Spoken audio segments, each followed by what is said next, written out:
Selamat pagi adik-adik yang dikasihi Tuhan Yesus Kristus.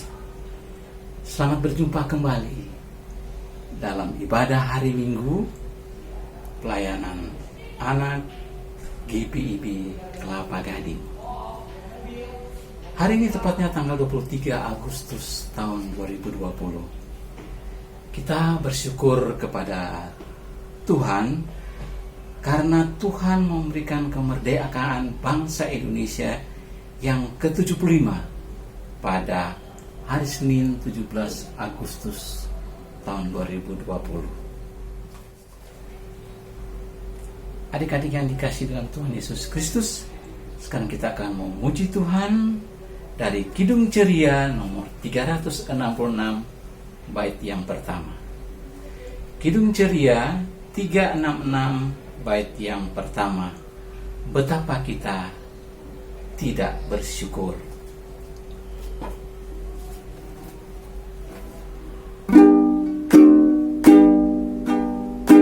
Betapa kita tidak bersyukur, bertanda air kaya dan subur, laut jeluas, gunungnya megah, menghijau padang, bukit dan lembah. Itu semua berkat karunia Allah yang agung maha kuasa. Itu semua berkat karunia Allah yang agung maha kuasa.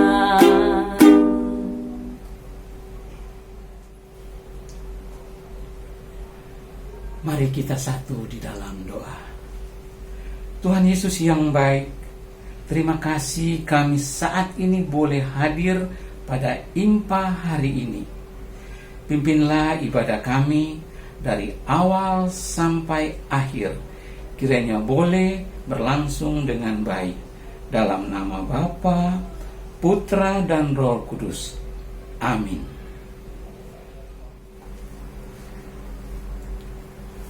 Adik-adik, mari kita ambil Alkitab dan Kahiri akan membaca Mazmur 16. Mazmur pasal 16 ayat pertama dan ayat yang kedua.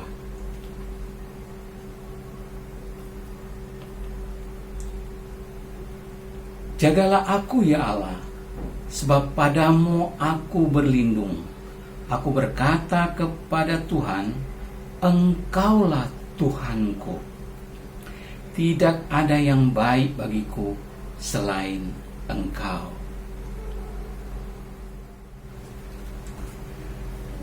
Kita akan kembali memuji Tuhan dari Kidung Ceria nomor 365 bait yang pertama.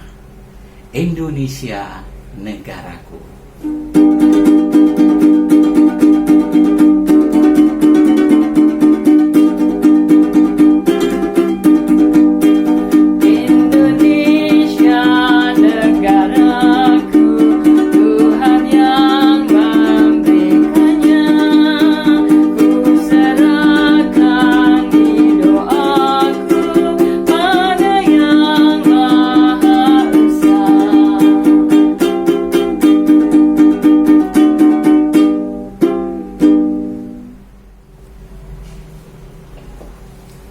Sebentar lagi kita akan mendengarkan firman Tuhan yang akan disampaikan oleh Kak Pinkan di TK, Kak Mona di anak kecil, dan Kak Vivi di anak tanggung. Tapi sebelumnya, mari kita berdoa untuk mendengar firman Tuhan. Tuhan Yesus yang baik, kami mau mendengarkan cerita firman Tuhan yang akan disampaikan oleh kakak-kakak layan. Pimpinlah kami semua, supaya kami mengerti akan firman-Mu. Dalam nama Tuhan Yesus, kami berdoa. Amin. Halo, selamat pagi adik-adik semua. Apa kabarnya adik-adik semua? Semoga kita semua sehat selalu ya. Kita mau mendengarkan firman Tuhan Dibuka Alkitabnya dari Keluaran 21 ayat 1-6. Judul perikopnya tentang hak budak Ibrani. Inilah peraturan-peraturan yang harus kau bawa ke depan mereka. Apabila engkau membeli seorang budak Ibrani, maka haruslah ia bekerja padamu 6 tahun lamanya. Tetapi pada tahun yang ketujuh, ia diizinkan keluar sebagai orang merdeka, dengan tidak membayar tebusan apa-apa. Jika ia datang seorang diri saja, maka keluar pun ia seorang diri.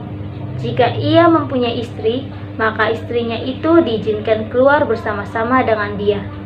Jika tuannya memberikan kepadanya seorang istri, dan perempuan itu melahirkan anak-anak lelaki atau perempuan, maka perempuan itu dengan anak-anaknya tetap menjadi kepunyaan tuannya, dan budak laki-laki itu harus keluar seorang diri. Tetapi jika budak itu dengan sungguh-sungguh berkata, "Aku cinta kepada tuanku, kepada istriku, dan kepada anak-anakku, aku tidak mau keluar sebagai orang merdeka," maka haruslah tuannya itu membawanya menghadap Allah, lalu membawanya ke pintu atau ke tiang pintu, dan tuannya itu menusuk telinganya dengan penusuk, dan budak itu bekerja pada tuannya untuk seumur hidup. Adik-adik yang terkasih, Keluaran 21 ayat 1-6 ini merupakan perikop yang mau mengajak kita umat-umat Tuhan untuk dapat melakukan hubungan yang baik dengan sesama. Nah, bagian-bagian teks ini juga berisi tentang segala aturan yang berkaitan dengan budak. Karena pada masa itu, perbudakan merupakan sesuatu yang biasa terjadi dalam tradisi Ibrani kuno. Mengapa? Karena menjadi budak seringkali dijadikan pilihan untuk bisa bertahan hidup. Adik-adik, para budak-budak ini biasanya berasal dari yang pertama, keturunan. Jika orang tuanya budak, otomatis anaknya menjadi budak bagi tuannya. Yang kedua, pencuri yang terbukti bersalah namun tidak mampu membayar ganti rugi. Yang ketiga, keluarga atau pribadi seseorang yang tidak mampu membayar hutang, akhirnya dia terpaksa atau dipaksa untuk menjual dirinya atau anggota keluarganya supaya menjadi budak.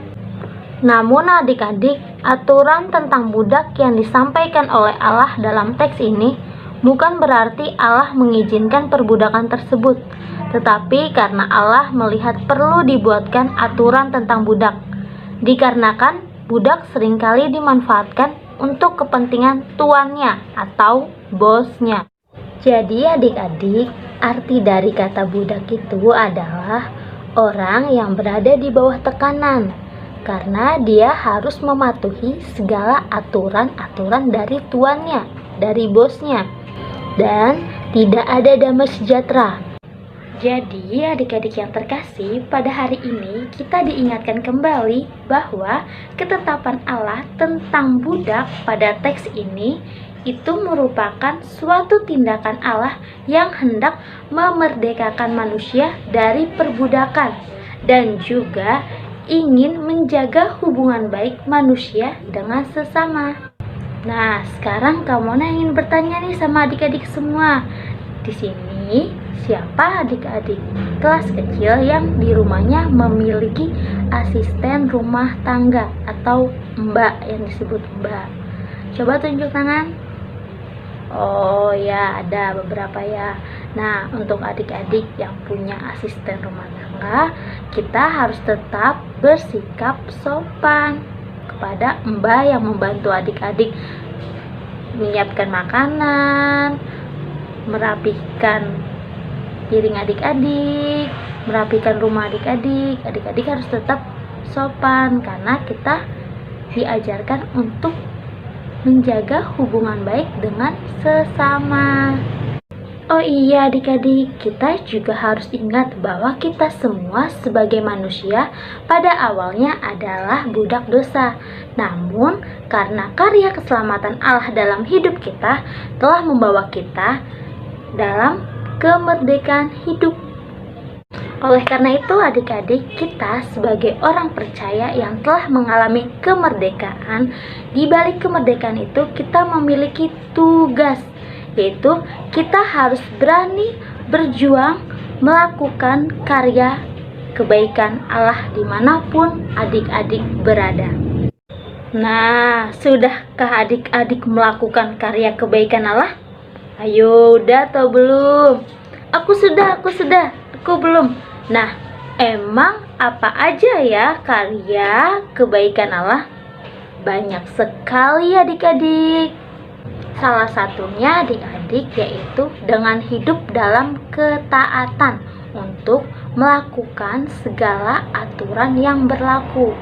Nah, sekarang Kak Mona ingin bertanya, siapa adik-adik kelas kecil yang kalau di rumah sering ditegur atau pernah ditegur sama mama papa, oma opa, atau om tante? Ayo, ngaku, tunjuk tangan. Nah, biasanya kalau ditegur itu kalau melakukan apa ya adik-adik? Iya, benar, kalau melakukan kesalahan atau tidak mengikuti aturan. Menurut adik-adik, aturan atau teguran yang dilakukan orang tua itu salah atau tidak, baik atau tidak? Oh, tentu itu baik adik-adik. Itu semua dilakukan demi kebaikan adik-adik. Nah, contohnya juga ada sepak bola. Saat bertanding, pasti ada wasit yang memegang kartu kuning dan kartu merah. Itu supaya pertandingan berjalan dengan lancar.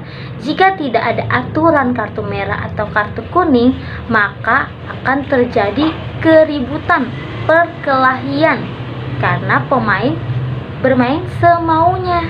Seperti dalam kehidupan sehari-hari juga, saat kita mengendarai motor atau mobil di jalan raya, kalau kita tidak benar, otomatis Pak Polisi akan memberhentikan kita. Karena kalau tidak diberhentikan, nanti akan adanya kecelakaan. Nah, adik-adik, di zaman new normal ini kita harus peduli dengan protokol kesehatan. Adik-adik, hari Senin tanggal 17 Agustus 2020, kita kembali memperingati Hari Ulang Tahun Republik Indonesia. Ada yang tahu negara kita ulang tahun yang keberapa adik-adik? Ya, benar, ke-75 tahun. Tahukah adik-adik, kemerdekaan bangsa Indonesia ini diraih dengan tidak mudah. Ini diraih oleh para pejuang dan para pahlawan kita dengan pertumpahan darah. Oleh karena itu adik-adik, sekarang kita yang sudah merasakan kemerdekaan bangsa Indonesia, kita harus menghargai jasa-jasa para pahlawan kita.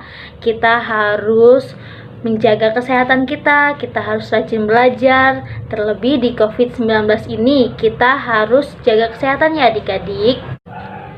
Sekian cerita dari Kak Mona. Sebelum Kak Mona tutup, kita mari ucapkan sama-sama adik-adik.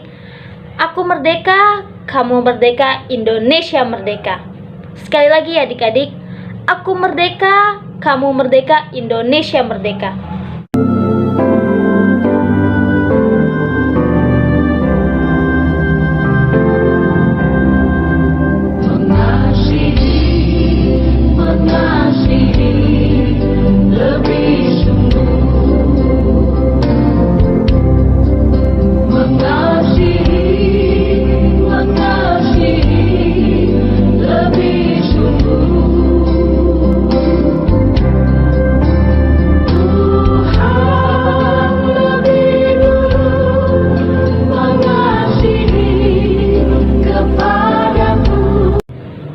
Selamat hari Minggu, Tuhan Yesus memberkati. Nah, adik-adik, baru saja kita mendengarkan cerita dari kakak-kakak. Pada ibadah ini adik-adik juga diberi kesempatan untuk memberikan persembahan yang boleh dititipkan kepada orang tua untuk dibawa ke kantor gereja setiap hari Rabu, Kamis, dan Jumat jam 9 sampai dengan jam 4 sore.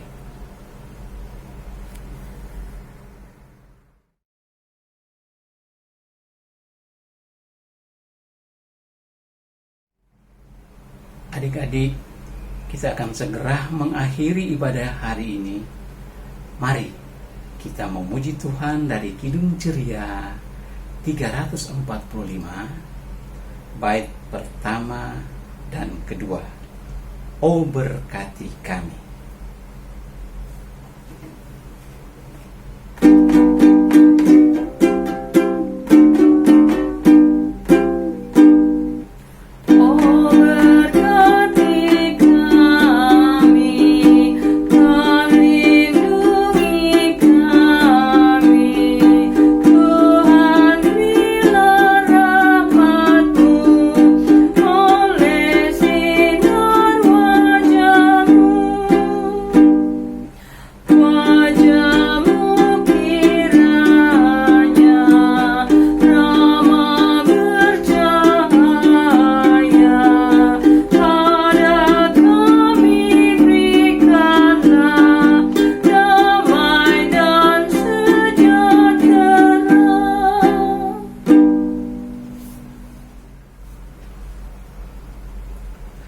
Mari kita berdoa. Tuhan Yesus, terima kasih kami sudah mendengarkan cerita, sudah memberikan persembahan. Berkatilah persembahan kami, dan berkatilah orang tua kami, saudara-saudara kami, dan kakak-kakak layan kami. Kasih karunia dari Tuhan Yesus Kristus menyertai kita sekalian. Amin. Adik-adik, ibadah sudah selesai. Sampai jumpa minggu depan. Tuhan Yesus memberkati. Shalom.